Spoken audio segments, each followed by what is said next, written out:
Penampakan jimat OPM disita, panik dikepung pasukan Yuda Sakti TNI, bawahan Manfred Fatam ditembak. Satuan Tugas Batalion Infanteri 133 Yuda Sakti terlibat baku tembak dengan kelompok OPM wilayah Sorong Raya. Pada Minggu 23 Juni 2024, baku tembak antara pasukan Yuda Sakti TNI versus OPM itu terjadi di hutan distrik Aifat Selatan, Maibat, Papua Barat Daya.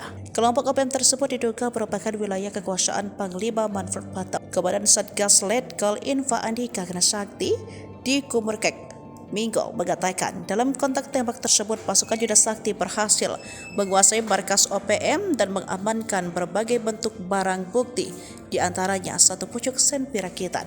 Selain itu terdapat juga 4 butir amunisi tajam kaliber 5,56, satu buah selongsong, satu buah magazin, satu helai bendera bintang kejora, 2 buah solar cell, satu buah handphone Android, satu buah handphone poliponik, satu buah hati, ungkap Gana Sakti. Ia melanjutkan barang bukti lainnya di antaranya 3 buah pilok, 8 buah senter, 1 buah paluit, belasan baterai merek ABC, 1 buah power cell, berbagai macam dokumen kwitansi, beberapa lembar ciman, belasan busur dan anak panah, makanan, serta berbagai macam atribut OPM.